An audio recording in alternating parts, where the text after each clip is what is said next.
If you will look around, you will probably see some houses, buildings, streets, etc. A lot of the world that we live in has been shaped by people, but then they aren't the only ones that shape the earth. The winds, the rains, etc., and many other elements are also changing the shape of the earth we call landforms. So let's see in detail all about landforms, their classifications, and their importance in this video.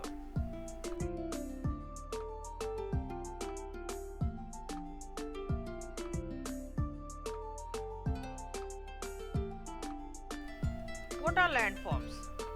Did you know that there is continuous movement taking place within the earth? The ground on which we are standing is slowly moving, and you don't even come to know. These movements make and change the landforms.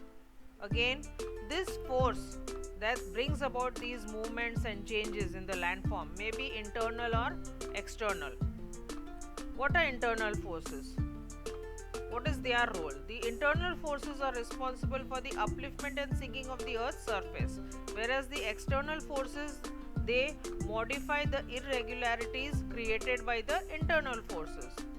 We are talking of erosion and deposition, which occur due to natural forces like rivers, glaciers, winds, sea waves. Okay, these are continuously moving. These create alluvial plains, valleys, and gorges. Again, the wearing away of the surface of the earth is called erosion.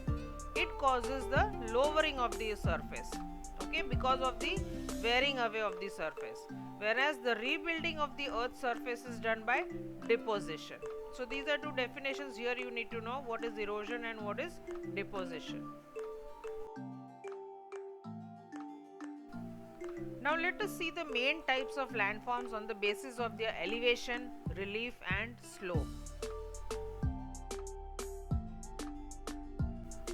Landforms are divided into three types: mountains, plateaus, and plains. Let us understand each one in detail.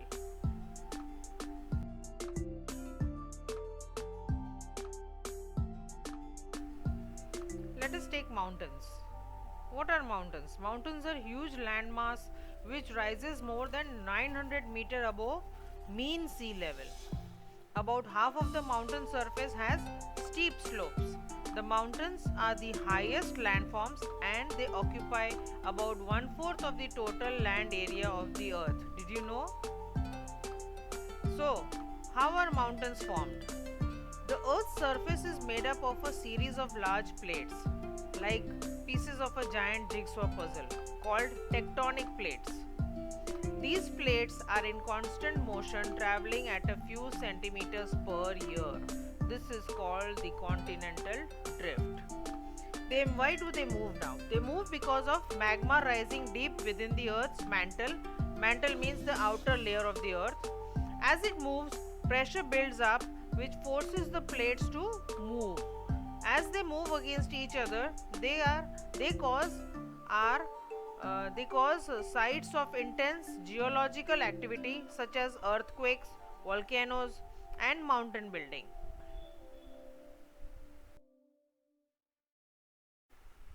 So now we know what are mountains. We understood the definition of mountains. Now let us see the classification of mountains. Again, mountains are of various heights and shapes. You must be seeing that.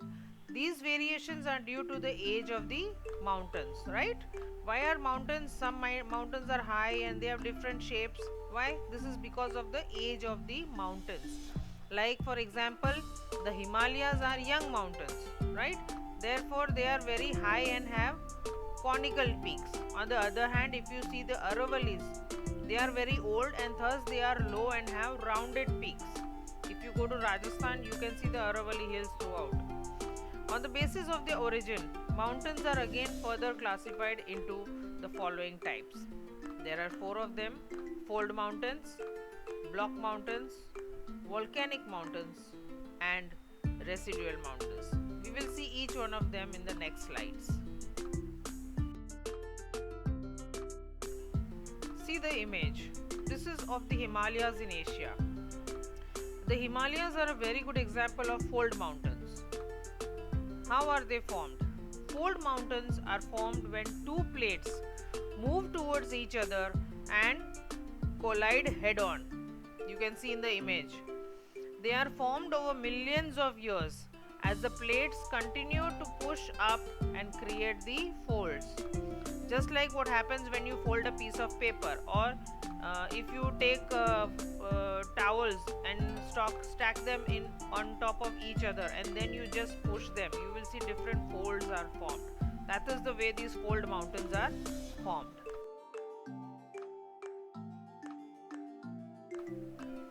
The second type of mountain is the block mountain. Due to the geological forces, pulling force is applied on the surface of the earth and then cracks are formed. As a result, the surrounding area is submerged and the central part remains stable, forming block mountains.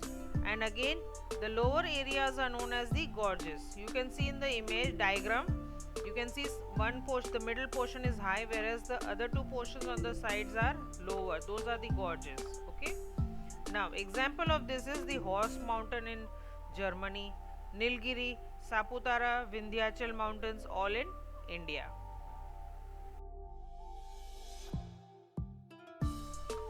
This beautiful mountain is the Fujiyama of Japan, which is an example of volcanic mountain. So how are these volcanic mountains formed? At the time of volcanic eruption, the materials which is thrown out gets deposited in the shape of a cone. This is known as a volcanic mountain. What about examples in India? The Pavagad and the Girnar. These are all excellent examples of volcanic mountains. Did you know this? And lastly, we have the residual mountain. How are these formed? These are formed from the residue which withstand against the natural force of erosion. We already saw what erosion is. Soft rocks are eroded and swept away since thousands of years. Okay, this process goes on since thousands of years, and the soil formed from soiled rocks sustain as a highland.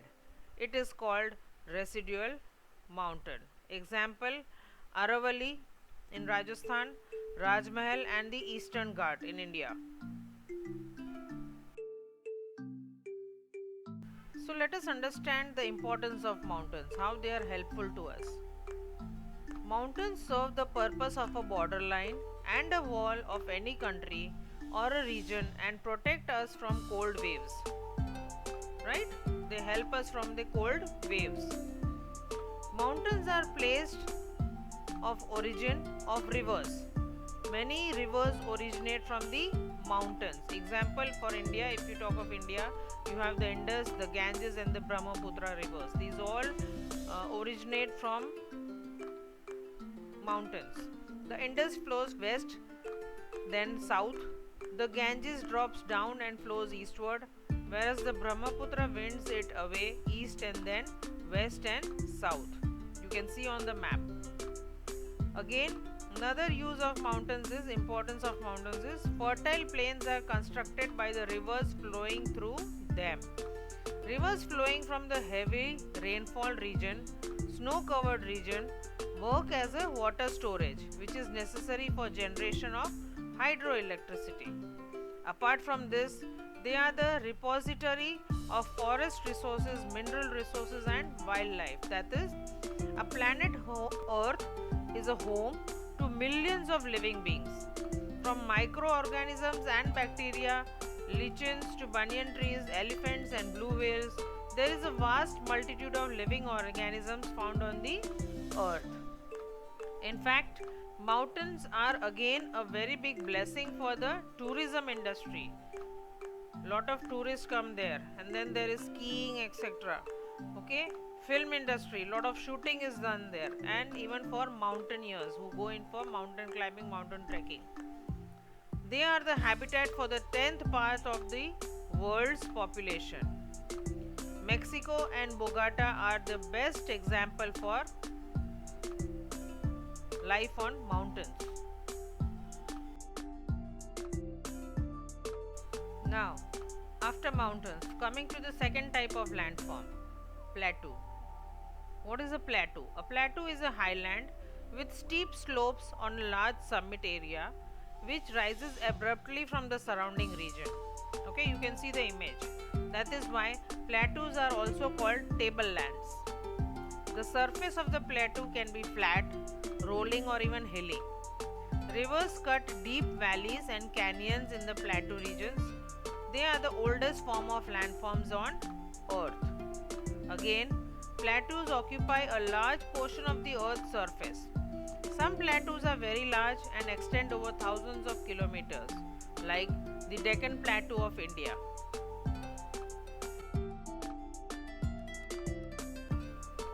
Again, plateaus classification. Plateaus can be classified into three parts on the basis of their geographical location and structure.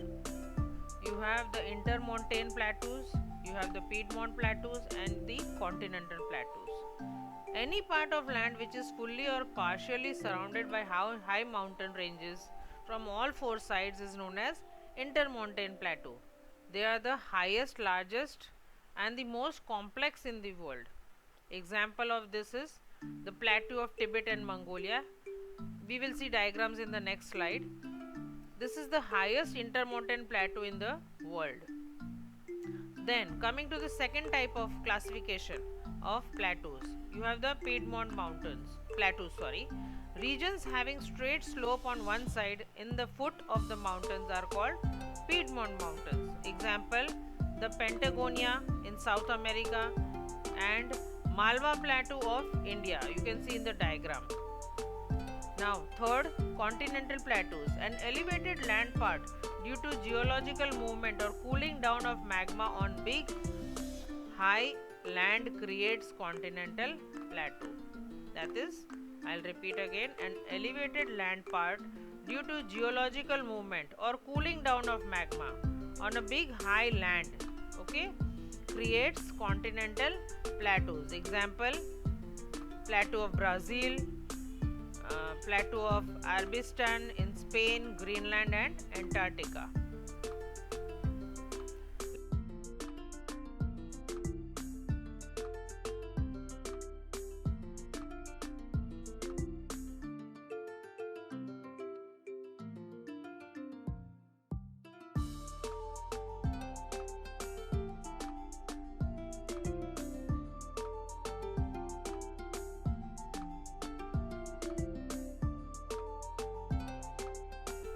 Again, just like mountains, plateaus are also important to us in the following ways. The lavaic soil of plateau is fertile and it is very favorable for cotton crop. So there is lot of cotton grown on these kind of soils. Precious minerals like iron, manganese and gold are found from the ancient solid rocks of the plateaus. Example, the Chota Nagpur Plateau of India. And lastly, slopes of this area are very important for cattle rearing and tourism and film industry. Again, plateaus are also very important for tourism and film industry, also just like the mountains. Now, coming to the third type of landform, the plains. You can see the diagram on the side also. A plain is a relatively flat and low-lying land with almost no difference between its highest point and lowest point. Hence, they are also known as lowlands. The plains are seldom alike and their height above the mean sea level varies. Okay, lands they may be flat, okay, but their height above the mean sea level is different everywhere. Plains are formed by both internal and external forces of the earth. Most are formed by the sediments deposited by the rivers. The rivers carry sand, stones and silt. When the speed of the river is reduced, it deposits these materials in the valleys. Again, plains are more thickly populated than mountains and plateaus, obviously. Plains are found in all latitudes and in all the continents. Plains are more useful as they have fertile soil and longer growing season. Most of the big cities are located in the plains. This is where we live.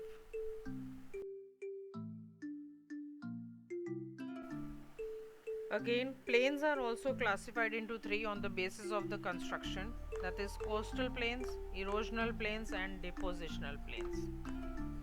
Let us take the first one, coastal plains, also known as structural plain. When the end of the continental part of land near seashore is uplifted due to the geological movement, these plains are formed. They are often found in the coastal regions. Example, plains situated in southeastern part of US spreads up to the Gulf of Mexico. Coming to erosional plains. The process of erosion goes on for continuously for the surface of the earth over long run of time. Such plains are formed due to erosion which occurs in the mountains and plateaus because of natural factors like rivers, winds and glaciers. These kinds of plains are not flat, but they are seen between hills of solid rocks. Plains formed by erosion are called Penne Plain. Example of this is plains of Canada and western Siberia. Coming to the third one, depositional plains. What are these? This is formed because of alluvium deposited by rivers, glaciers, wind, etc. in the lakes or seas. The river plains of Ganga, Yamuna of India is a good example. The Huanghe in China, Lombardy plain formed by Po river in Italy. These are three examples. Again, when plains are formed with the deposition of alluvial in the lakes, they are called lake fields. A very good example of this is the Kashmir Valley.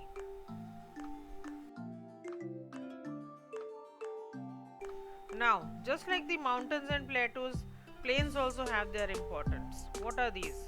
They are the places of human inhabitation, that is settlement, and trade commerce are also established in these fertile plains. The flat plains have proved more useful for making road routes and rail routes. Cities have dense population and they are situated mostly in the plains. Now, did you know the Indo-Gangetic Plain, you can see in the map, rank among the world's most densely populated areas with a total population exceeding 400 million. Wow. Now, fertile land is more useful for farm production. Farm production supplies raw material for the industries. For example, the agro-based industry, it includes industries related to textiles, sugar, paper and vegetable oil. These industries, they use agricultural products such as the raw materials like cotton, woolen textiles, silk textiles, synthetic fibers, jute textile industries. All these industries, they use agricultural products.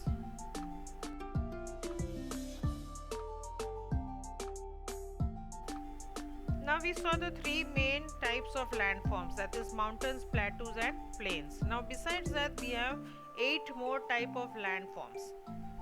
Number 1, bay. What is a bay? Usually a part of an ocean's water is called bay. Okay, you can see in the picture like the Bay of Bengal. Second is gulf. When watery area is surrounded by land from 3 sides, it is called gulf. Example is Gulf of Khambat and also Gulf of Kutch. You can see the Gulf of Khambat on the map. Third, you have the cape. Cape is a peculiar end of land that extends into water body. It also can be known as sea line. For example, Kanyakumari and Cape of Good Hope, which is in Africa, of course. Kanyakumari is in India. Next, you have island. You're already aware, a piece of land that is surrounded by water from all 4 sides. That is known as an island. You can see on the map the Lakshadweep Islands. You also have the islands of Andaman and Nicobar in India. Valley. Valleys are low-lying region among the mountain ranges. At the time of formation of fold mountains, how are these formed now? How are valleys formed? At the time of formation of fold mountains and block mountains, erosion takes place. And due to the flowing of rivers and glaciers, they move down. As a result, valleys are created. Example of this is the Kashmir Valley. Next, you have the strait. What is a strait? A narrow piece of sea that join two large water areas is called a strait. Example, the Palk Strait between India and Sri Lanka. Isthmus. A narrow piece of land which separates two water areas is called isthmus. For example, the Panama between the North and South America. And last, you have the peninsular. What is a peninsular? It is a piece of land which is surrounded by sea from all three sides and connected with land on one is called peninsula. Example, the southern portion of India, South India that is, and even Saurashtra. So these are some other 8 types of landforms.